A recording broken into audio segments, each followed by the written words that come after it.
منصب، دولت، شہرت، عزت سے جل کر اس کا زوال چاہنے والے یاد رکھ، یہ حسد کی آگ تجھے دنیا و آخرت میں برباد کر ڈالے گی، تیری نیکیاں برباد ہو جائیں گی، تو ہمیشہ رنج و غم میں مبتلا رہے گا، تیرا حسد کا ناسور تجھے ہمیشہ اذیت دیتا رہے گا۔ اے نادان، حسد تیرے دین و ایمان کو بگاڑ دے گا، منہ ڈالے گا، تیری دعائیں قبولیت کو نہیں پہنچیں گی۔ اگر حسد تیرے قول یا فعل سے سرزد ہوا، اگر تو نے محسود کو مارا، غیبت کی، چغلی کی، اس کی بدگوئی، دل آزاری وغیرہ کی، تو بروز قیامت تو نیکیوں سے خالی دامن رہ جائے گا، تیری نیکیاں محسود کو جس سے تو حسد کرتا ہے دے دی جائیں گی۔ اے نادان، اگر تو حسد پر قائم رہا، تیرا حسد تجھے شیطان کے ہاں پسندیدہ بنائے گا، اللہ تعالی اور اس کے رسول عز و جل و صلی اللہ تعالی علیہ وسلم کی بارگاہ میں ناپسندیدہ بنا دے گا۔ اگر اللہ رسول عز و جل و صلی اللہ تعالی علیہ وسلم ناراض ہو گئے، دنیا میں تجھے لوگوں کی طرف سے ذلت ملے گی، فرشتوں کی طرف سے لعنت ملے گی، بروز قیامت عذاب اور رسوائی تیرا مقدر ہوگی۔ اے نادان، اپنے دل سے حسد دور کر، خود رب تعالی تیری مذمت کرتا ہے۔ حاسد کی مذمت اللہ تعالی فرماتا ہے، چنانچہ سورہ نساء پارہ 5 میں ارشاد ہوتا ہے۔ اللہ تعالی ہمیں قرآن پڑھنے کی توفیق عطا فرمائے۔ بدقسمتی کے ساتھ قرآن مسلمان نہیں پڑھتے، نمازی 4 سے 5% ہیں، اور سارے نمازیوں کو بھی قرآن نہیں آتا۔ اب اندازہ لگائیں کتنوں کو قرآن آتا ہوگا۔ شاید 99% مسلمانوں کو صحیح قرآن پڑھنا نہ آتا ہو۔ بدقسمتی کے ساتھ پتہ نہیں کیا کچھ آتا ہے، بہت کچھ آتا ہے، قرآن نہیں پڑھنا آتا۔ سب کچھ سیکھا، قرآن نہیں سیکھا تو کیا سیکھا؟ کچھ بھی نہ سیکھا۔ اللہ ہمیں توفیق عطا فرمائے۔ تو جو اب تک نہیں پڑھ سکے تو ماشاءاللہ ہمارے جو شعبہ تعلیم میں دعوت اسلامی کا کام ہو رہا ہے، تو یہاں بھی ہاسٹلز میں اور تعلیمی اداروں سے ملحقہ مساجد میں الحمدللہ مدرسۃ المدینہ بالغان کی ترکیب ہوتی ہے، علاقوں میں بھی ہوتی ہے۔ 41 منٹ کے لیے فی سبیل اللہ پڑھایا جاتا ہے، ساتھ ساتھ دعائیں بھی یاد کرائی جاتی ہیں، پیسے نہیں لیتے۔ دنیا کی تعلیم کے لیے پیسے بھی خرچ ہوتے، اتنی موٹی موٹی کتابیں اور اتنا خرچہ، اور پھر بھی ہر ایک چاہتا ہے کہ میں پڑھ لوں اور دنیا میں کوئی قابل قدر آدمی بن جاؤں، آخرت کی بھلائی فضیلت ملے نہ ملے، دنیا کی عزت شہرت دولت ملنی چاہیے۔ بہرحال اگر واقعی آخرت کی بھلائی پیش نظر ہو تو آدمی قرآن نہ پڑھے، رب کا پاک کلام پڑھنے کا وقت نہیں۔ جس مالک نے پیدا کیا، ایک ناپاک قدرے کو انسان بنا دیا، صحت عطا فرمائی، عافیت عطا فرمائی، اس کا پاک کلام پڑھنے کا ہمیں وقت نہیں، اتنے مصروف ہو گئے ہم، حیرت ہے۔ اور وہ محبوب علیہ الصلوۃ والسلام جن کی برکت سے ہمیں ایمان ملا، سارا جہاں جن کی برکت سے بنا، ان پر درود پڑھنے کا ٹائم نہیں ہے، کتنی حیرت کی بات ہے۔ اللہ توفیق عطا فرمائے۔ تو انشاءاللہ سب نیت فرما لیں کہ قرآن پاک سیکھیں اور سکھائیں گے، ماشاءاللہ ماشاءاللہ ماشاءاللہ۔ اللہ تبارک و تعالیٰ اپنے پاک کلام میں ارشاد فرماتا ہے، وَلَا تَتَمَنَّوْا مَا فَضَّلَ اللَّهُ بِهِ بَعْضَكُمْ عَلَى بَعْضٍ لِلرِّجَالِ نَصِيبٌ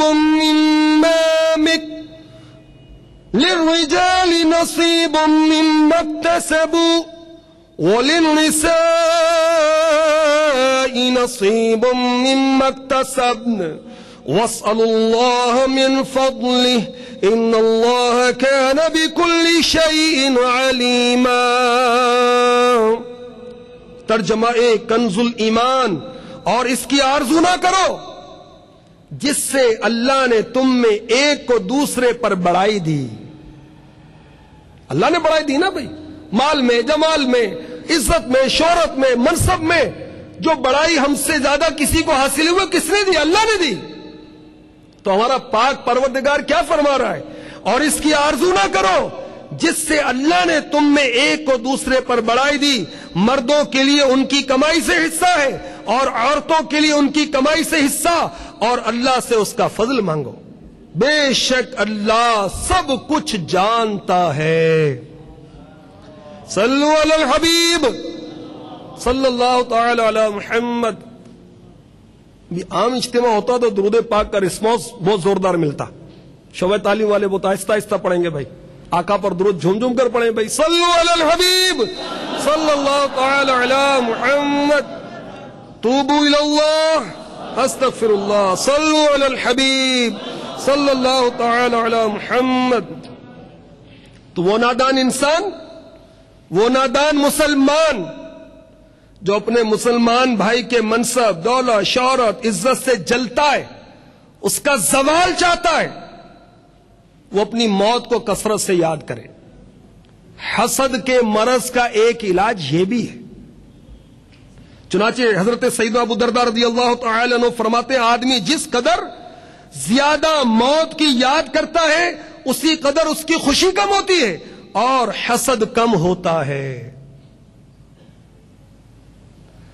جس سے ہمارے دل کے اندر حسد کا جذبہ پیدا ہو رہا ہے، اس کی ذہانت کی بنا پر، اس کے آگے بڑھنے کی بنا پر، اس کے مارکس نمبر زیادہ لینے کی بنا پر، اس کی دولت مندی کی بنا پر، اس کی آنر کی بنا پر، اس کے مکان کی وجہ سے، اس کی سواری کی وجہ سے. تو امام غزالی بڑی پیاری بات فرماتے ہیں، تو جس سے حسد کر رہا ہے یا تو یہ جنتی ہے یا جہنمی ہے. بھئی دو میں سے ایک ہی بات ہے نا، جنت میں جائے گا یا جہنم میں جائے گا. تو جس سے حسد کر رہا ہے یا تو وہ جنتی ہے یا جہنمی ہے. اگر تو جنتی سے حسد کر رہا ہے تو اللہ تعالی نے جتنی نعمتیں اسے دنیا میں دی ہیں اس سے زیادہ تو جنت میں عطا فرمائے گا. تیرا حسد 6 معنی، تو حسد کرنے سے تجھے کیا حاصل؟ یہ جنتی ہے، دنیا کی نعمت تو کچھ بھی نہیں ہے. اس کو اللہ تعالیٰ جنت میں اور بھی بہت کچھ عطا فرمائے گا. اور اگر جس کے لیے تیرے دل میں حسد کا مرض پیدا ہو رہا ہے، حسد ابھر رہا ہے، تجھے چین نہیں آتا کہ یہ کیسے آگے بڑھ گیا،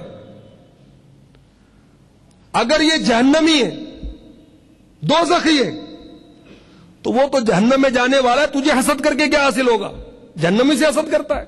کتنا پیارا علاج ہے. صلو علی الحبیب صلی اللہ تعالی علی محمد.